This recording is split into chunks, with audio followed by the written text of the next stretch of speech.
एक प्राध्यापिका अशाही निमशेरगाव गावच्या साजिदा आरवाडे या युवतीचा विद्यार्थिनी ते एक सक्षम महिला प्राध्यापक जीवन प्रवास।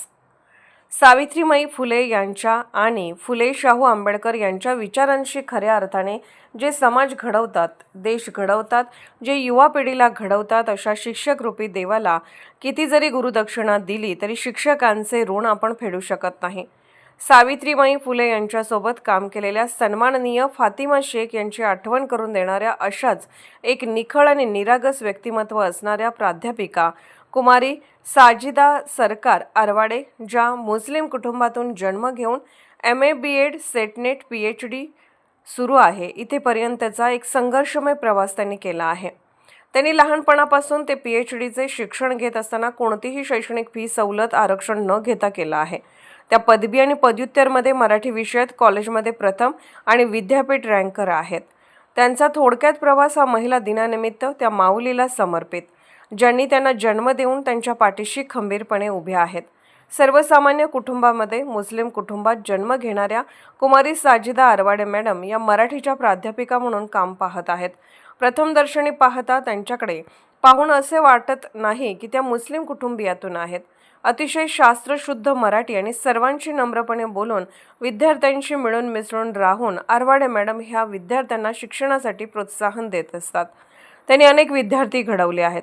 शिक्षण घेत असताना स्वतःला झालेला त्रास, समाजातील टोमणे, घरची जबाबदारी आणि स्त्री म्हणून बाहेर पडत असताना अनेक संकटे या सर्वांवर यशस्वीरित्या मात करून आज त्या एक विद्यार्थ्यांच्यासाठी आदर्श प्राध्यापिका ठरल्या आहेत।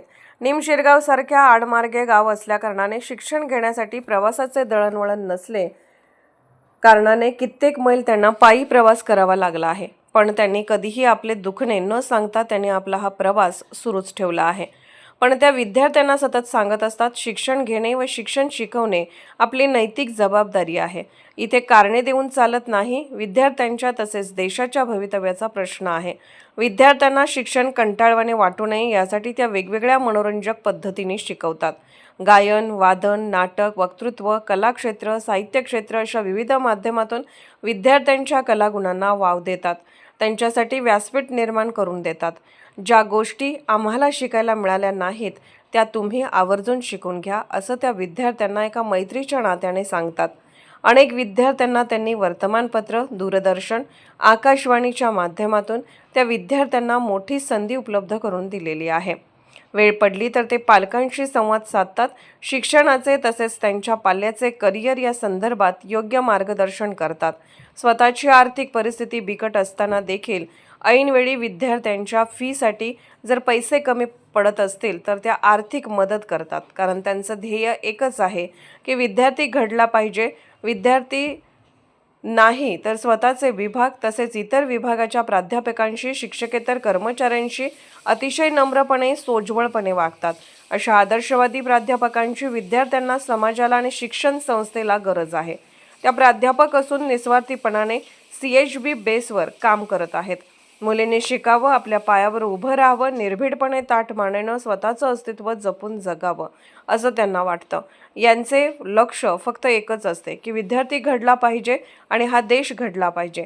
अशा या आदर्श प्राध्यापिका म्हणून त्यांची ओळख त्यांनी स्वतः निर्माण केली आहे। त्यांचा हा विद्यार्थिनी ते एक सक्षम प्राध्यापिका म्हणून हा संपूर्ण जीवन प्रवास आहे। त्यांना या महिला दिनानिमित्त त्यांच्या या जीवन प्रवासाच्या कार्याला सलाम। आदिमाने, सांगली।